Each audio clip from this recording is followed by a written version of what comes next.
We're going to do a 30 teams in 30 days because I want to talk about every single team at some point, but I also wanted to be creative and I need content and all the things. So let's just get straight into it.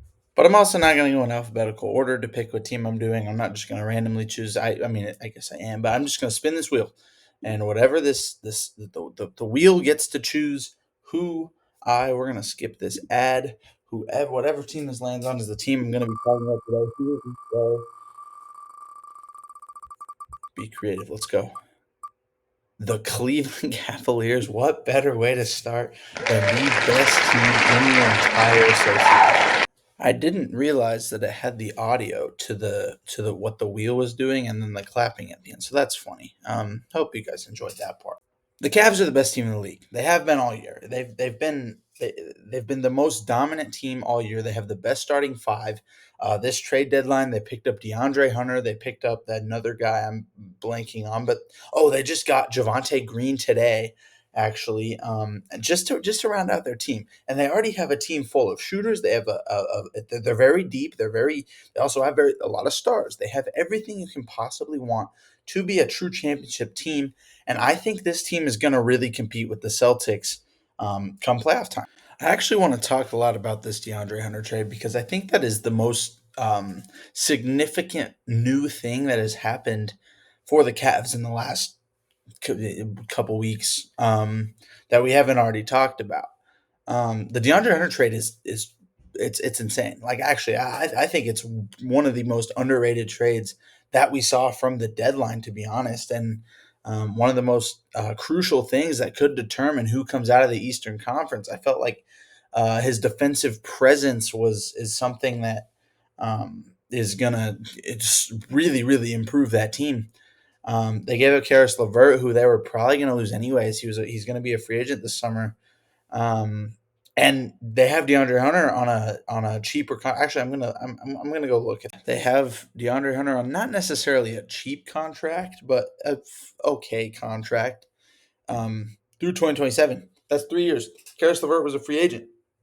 I forget who the other person they gave up was. Might have been Struess. Nope, Struess is there. I don't know. I don't remember. They gave someone else, I'm pretty sure, in that trade that I'm just forgetting. But like you look at this money, the money things with them, and the Cavs are set for a long time. Like they have Darius Garland, Donovan Mitchell, Jared Allen. Where's Evan Mobley? Evan Mobley. They extended. Like they have everybody. All their main guys are locked in for at least 3 seasons, except for Ty Jerome, who has had a really good year. Shout out Ty Jerome. He's going to be a free agent this summer. I don't think he's gonna. I don't think he'll stick around, but we'll see. Um, yeah, I mean, this Cavs team is really good right now. They're going to be good in the future. We don't need to talk about the future right now because I don't think that's what the Cavs are thinking about either. Um, this team is really good. One thing that a lot of people were talking about was how the Cavs are lacking a lot of size. This was all up until the trade deadline, and adding DeAndre Hunter, who I forget how tall he is, but he's, I probably 6'7", 6'8", and also adding Javante Green on the bench, like that adds a lot of size. And obviously they have Jared Allen, Evan Mobley, but um, yeah, this team is fun to watch too. It's another thing about them. Like they can shoot, they can play in the paint, they have defense, they have everything that you can want. A fun team to watch. They have a star in Donovan Mitchell. Darius Garland's so much fun. Like it's just this is a team that I could sit down and just you could just watch, and it wouldn't. You would love it. If you're a true basketball fan, you would truly love watching this team, and it shows. But like they sit 5.5 games right now above the Celtics in the East as the one seed, obviously. They've only lost 10 games all year, and losing a 5.5 game lead is really hard to do, especially if they can stay healthy. Evan Mobley's going to have a much, he's going to have a great next few years. Right now, he doesn't need to be super awesome because he has a lot of people around him. He'll get better, and they'll be good for years to come. And I'm sorry for keep going in the future years, but man, like this team is good, and I think this should be a team that should scare every single team. Like let's look at the matchups that they'd. Let's just go team by team. Celtics. Do they match up well with the Celtics? It'd probably be a good battle, actually. Evan Mobley, Jared Allen. That's a good combo to put with.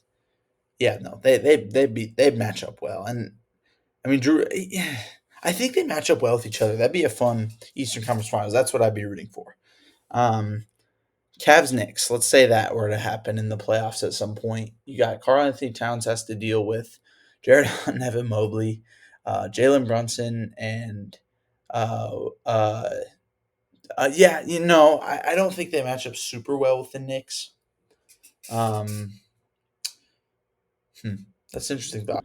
I actually wouldn't like them in a matchup with the Knicks. I think the Knicks have a lot more size, um, but I don't think it'd be bad. I don't think it'd be like that's why they're gonna lose. No, I wouldn't freak out. I think the Cavs are honestly. You know what? I'm gonna make a bold statement. The Cavs are the best team in the NBA, and they are better than the Thunder. They're better than the Celtics. They're better than every single other team in the entire league. And I think every team should be scared of them in the playoffs. There's two things that I would question though with the Cavs come playoff time. I think the number one question is, do they have enough experience? I think that's an obvious question that you ask every young team. And my answer to that would be I think so. They're not going to be the Celtics. They're not going to be the Nuggets. They're not going to be any of the teams that have been to the finals multiple times. Donovan Mitchell has, though, but he hasn't done anything with it, obviously. But everyone else, like, they don't have a lot of playoff experience at all. Um, yeah, that's probably my first thing. I think the second thing too is rebounding. This team does not rebound the ball amazingly, even though they have two guys who are so big.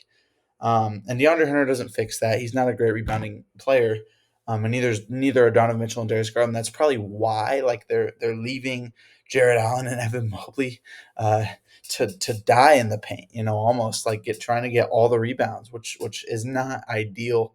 And all the guys off the bench also are not rebounders. So I think those are my two things with the Cavs. I think they don't have the experience like the Celtics do, or like I'm still blanking, but like the Nuggets do. Go Nugs. Um, they don't have that experience, even though Donovan Mitchell does, but he hasn't done anything with it. Um, yeah, this Cavs team is interesting. I don't have too much to say, and I actually was expecting there to be a lot more to say about this team, but I think it's this team is honestly probably not my favorite to come out of the West, but I think they have a really, really good shot to beat the Celtics, assuming everyone stays healthy and assuming everything goes right for them. I do think that picking them to go to the finals is realistic. I think that picking them to win the championship is doable. I think the Cavs have a really good shot of competing, and obviously not a good shot. They have the best record in the league, so we'll see how it goes. Let me know what you guys think. I didn't have too much to talk about with this Cavs team. Like they're so good. They have very few flaws, and I'm being nitpicky even about the rebounding and experience thing. Like, so we'll see. We'll see how it goes. I'd like to hear some Cavs fans' thoughts about it. Obviously, I don't watch every single Cavs game. I'm not a Cavs fan, but this is from an outsider's perspective who just loves basketball. So I'd love to hear your perspective. Anyone?